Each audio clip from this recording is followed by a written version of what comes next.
कथा। इंद्रदेव ने अपने ही गुरु का अपमान किया। जैसा मैं तमनी तो पानी चुपचाप सब सबका स्वागत करती हूँ। इस कथा का वर्णन ब्रह्म पुराण में मिलता है।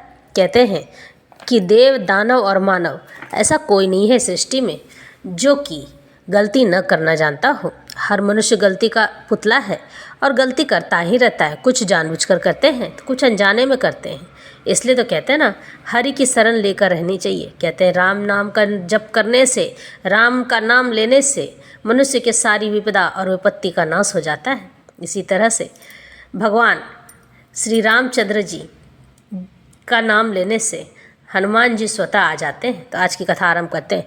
राजा परीक्षित ने पूछा, भगवान देवाचार्य बृहस्पति जी ने अपने प्रिय शिष्य देवताओं को किस कारण त्याग दिया था? देवताओं ने अपने गुरुदेव का ऐसा कौन सा अपराध कर दिया था?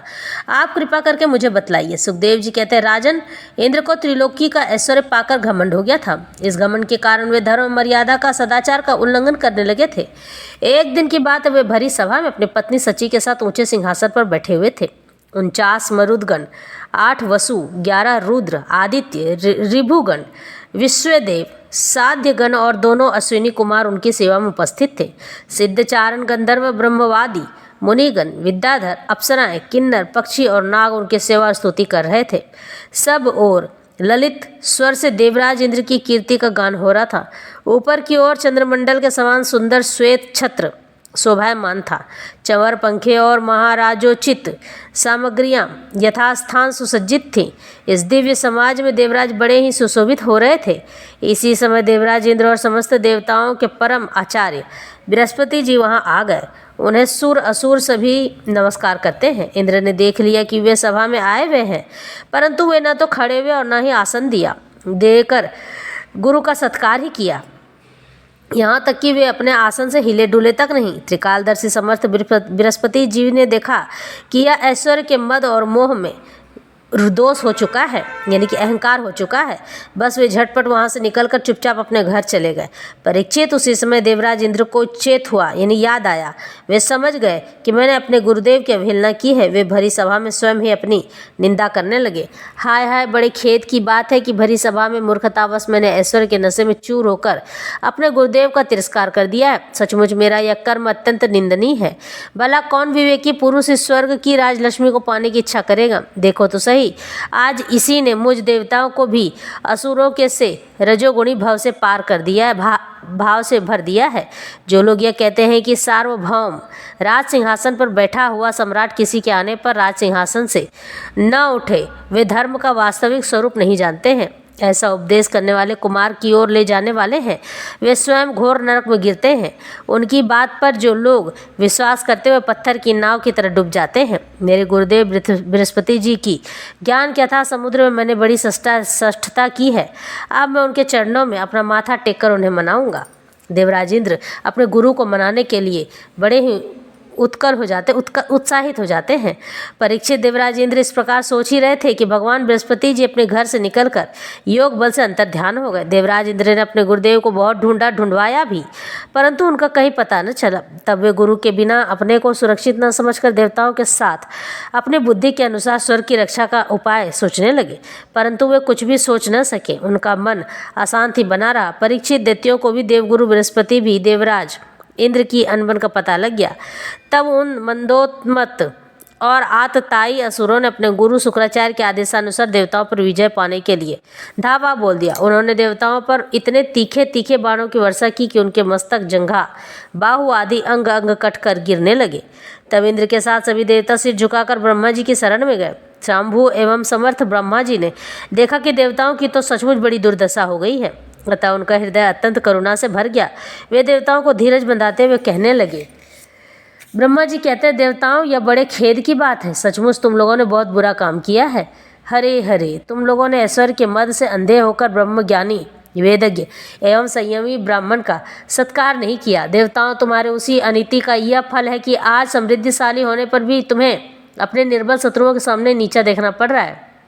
देवराज, देखो, तुम्हारे शत्रु भी पहले अपने गुरुदेव शुक्राचार्य का तिरस्कार करने के कारण अत्यंत निर्बल हो गए थे, परंतु अब भक्ति भाव से उनकी आराधना करके वे फिर धन जन से संपन्न हो गए हैं। देवताओं, मुझे तो ऐसा मालूम पड़ रहा है कि शुक्राचार्य को अपना आराध्य देव मानने वाले ये दैत्य लोग कुछ दिनों में मेरा ब्रह्मलोक भी छीन लेंगे। भृगुवंशियों ने इन्हें अर्थशास्त्र की पूरी पूरी शिक्षा दे रखी है। ये जो कुछ चरना करना चाहते हैं उसका भेद तुम लोगों को नहीं मिल पाता है।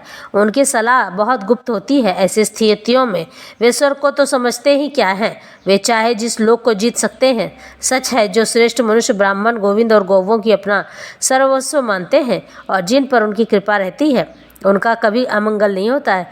इसलिए अब तुम लोग शीघ्र ही त्वष्टा के पुत्र विश्वरूप के पास जाओ और उन्हीं की सेवा करो। वे सच्चे ब्राह्मण, तपस्वी और संयमी हैं।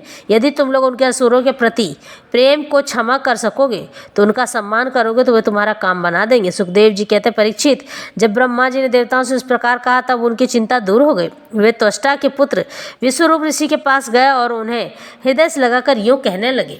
कहते हैं, देवताओं ने कहा, बेटा विश्वरूप, तुम्हारा कल्याण हो। हम तुम्हारे आश्रम पर अतिथि के रूप में आए हैं। हम एक प्रकार से तुम्हारे पितर हैं, इसलिए तुम हम लोगों की समयोचित समय के अनुसार उचित अभिलाषा पूर्ण करो। जिन्हें संतान हो गई हो उन सत्पुत्रों का भी सबसे बड़ा धर्म यही है कि वे अपने पिता तथा अन्य गुरुजनों की सेवा करें। फिर जो ब्रह्मचारी हैं उनके लिए तो कहना ही क्या है। हे वत्स, आचार्य वेद की पिता ब्रह्मा जी की, भाई इंद्र की और माता साक्षात पृथ्वी की मूर्ति होती है। इसी प्रकार बहिन दया की, अतिथि धर्म की, अभ्यागत अग्नि की और जगत के सभी प्राणी अपने आत्मा की ही मूर्ति आत्मस्वरूप होते हैं। पुत्र, हम तुम्हारे पितर हैं। इस समय शत्रुओं ने हमें जीत लिया है, हम बड़े दुखी हो रहे हैं। तुम अपने तपोबल से हमारा यह दुख दरिद्र पराजय टाल दो। तो पुत्र, तुम्हें हम लोगों की आज्ञा का पालन करना चाहिए। तुम ब्रह्मनिष्ठ ब्राह्मण हो, अतः जन्म से ही हमारे गुरु हो। हम तुम्हें आचार्य के रूप में वर्ण करके तुम्हारी शक्ति से अनायास ही शत्रुओं पर विजय प्राप्त कर लेंगे। हे पुत्र, आवश्यकता पड़ने पर अपने से छोटों का पैर छूना भी निंदनीय नहीं है। वेद ज्ञान को छोड़कर केवल अवस्था बड़प्पन का कारण ही बनता नहीं होता है। सुखदेव जी कहते, परीक्षित, जब देवताओं ने इस प्रकार विश्वरूप से पुरोहिती करने की प्रार्थना की तब परम तपस्वी विश्वरूप ने प्रसन्न होकर उनसे अत्यंत प्रिय और मधुर शब्द में कहा। कहते हैं, विश्वरूप कहते हैं, पुरोहिती का काम ब्रह्म तेज को छीन करने वाला है, इसलिए धर्मशील महात्माओं ने उनकी निंदा की है। किंतु आप मेरे स्वामी हैं और लोकेश्वर होकर भी मुझसे उसके लिए प्रार्थना कर रहे हैं। ऐसी स्थिति में मेरे जैसा व्यक्ति भला आप लोगों को कोरा जवाब कैसे दे सकता है। मैं तो आप लोगों का सेवक हूँ। आपकी आज्ञाओं का पालन करना ही मेरा परम कर्तव्य है। हे देवगण, हम अकिंचन हैं। खेती कट जाने पर अथवा अनाज की हाट उठ जाने पर उसमें से गिरे हुए कुछ दाने चुन लाते हैं और उसी से अपने देव कार्य तथा पितृ कार्य संपन्न कर लेते हैं। हे लोकपालों, इस प्रकार जब मेरी जीविका चल ही रही है तब मैं पुरोहिती की निंदनीय वृत्ति क्यों करूं। उससे तो केवल वे ही लोग प्रसन्न होते हैं जिनकी बुद्धि बिगड़ गई हो। जो काम आप लोग मुझसे कराना चाहते हैं वह निंदनीय है, फिर भी मैं आपके काम से मुंह नहीं मोड़ सकता हूँ, क्योंकि आप लोगों की मांग ही कितनी है। इसलिए आप लोगों का मनोरथ मैं तन मन धन से अवश्य पूरी करूँगा। सुखदेव जी कहते, परीक्षित, विश्वरूप बड़े तपस्वी थे। देवताओं में ऐसी प्रतिज्ञा करके उनके वरण करने पर वे बड़ी लगन के साथ उनकी पुरोहिती करने लगे। यद्यपि शुक्राचार्य ने अपने नीति बल से असुरों की संपत्ति सुरक्षित कर दी थी, फिर भी समर्थ विश्वरूप ने वैष्णवी विद्या के प्रभाव से उनसे वह संपत्ति छीन कर देवराज इंद्र को दिला दी। राजन, जिस विद्या से सुरक्षित होकर इंद्र ने असुरों की सेना पर विजय प्राप्त की थी, उसका उदार बुद्धि विश्वरूप ने ही उन्हें उपदेश दिया था। इस तरह से विश्वरूप ब्राह्मण थे जो त्वष्टा के पुत्र थे। यही नहीं, विश्वरूप की कथा मेरे पिछले लिंक में मिल जाएगी। इसकी कथा मैंने पूर्ण रूप से डाली है जब इंद्रदेव ने विश्वरूप का हत्या कर दिया था। तो यह कथा यहीं संपन्न होती है।